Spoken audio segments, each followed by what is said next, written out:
Welcome back to national academy.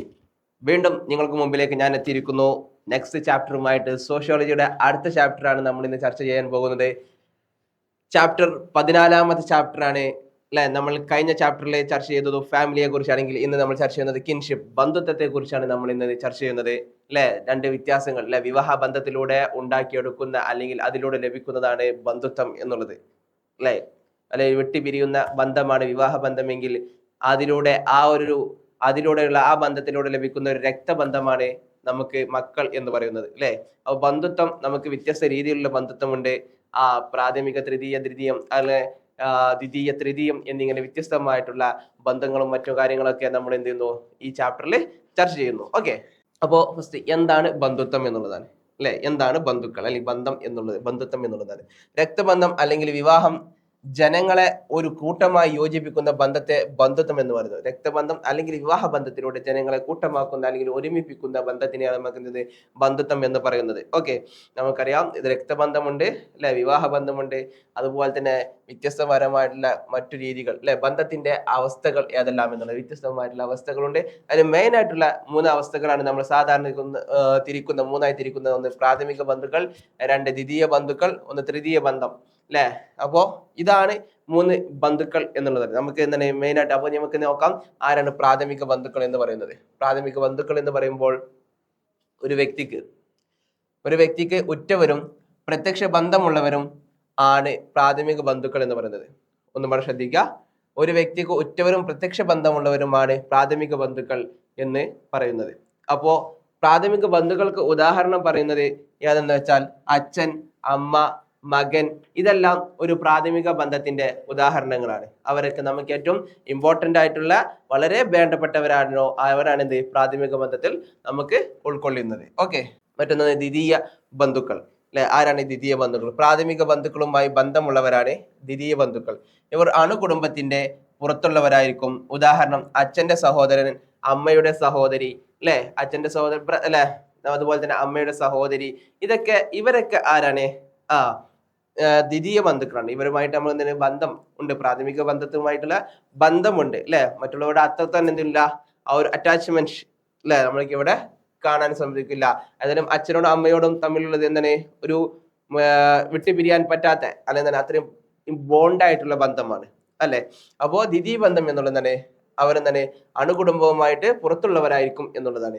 Next തൃതീയ ബന്ധുക്കൾ എന്നുണ്ട്. ഒരാളുടെ പ്രാഥമിക ബന്ധത്തിന്റെയും ദ്വിതീയ ബന്ധു അയാളുടെ തൃതീയ ബന്ധുവാണ്. എന്ന് വെച്ചാൽ ഭാര്യയുടെ സഹോദര പുത്രൻ. തിരിയാൻ വേണ്ടി ഒരു ഉദാഹരണം നോക്കുക. എന്താണ്? ഭാര്യയുടെ സഹോദര പുത്രൻ അല്ലെ.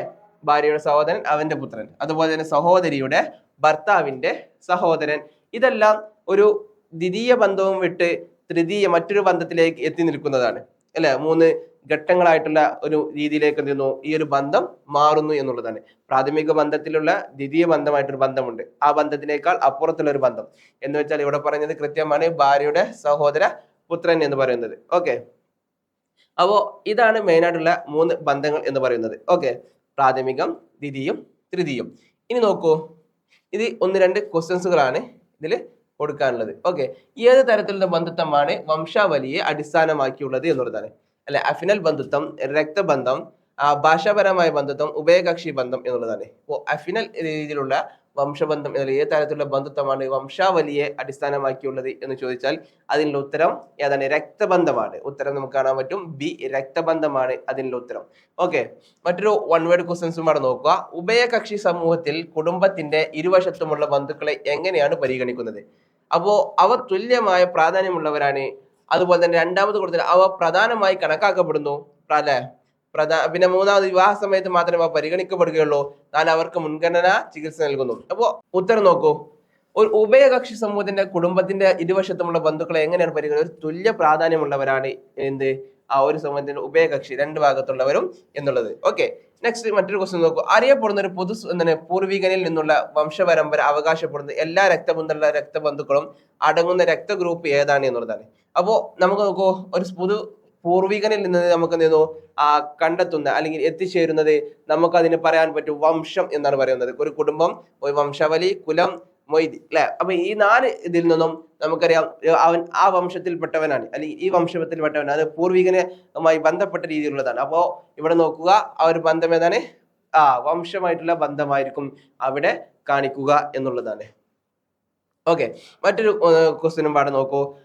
ബന്ധുത്വത്തിന്റെ നിർവചനം എന്താണ്? അല്ലെ, വിവാഹത്തെ അടിസ്ഥാനമുള്ള സാമൂഹിക ബന്ധം, രക്തബന്ധത്തെ അടിസ്ഥാനമാക്കിയുള്ള സാമൂഹിക ബന്ധം, സൗഹൃദത്തെ അടിസ്ഥാനമാക്കിയുള്ള സാമൂഹിക ബന്ധം, സാമ്പത്തിക ബന്ധങ്ങൾ അടിസ്ഥാനമാക്കിയിട്ടുള്ള സാമൂഹിക ബന്ധം. അപ്പോ ബന്ധത്തിന്റെ നിർവചനം എന്താണ് എന്നുള്ളതിന് ഉത്തരം കൃത്യമായി രക്തബന്ധത്തെ അടിസ്ഥാനമാക്കിയുള്ള സാമൂഹിക ബന്ധമാണ് മെയിനായിട്ട് ബന്ധത്തിൽ വരിക എന്നുള്ളത്. ഓക്കെ, മറ്റുള്ളത് ബന്ധം എന്ന് പറയുന്നത് അത് അങ്ങനെയാണ്.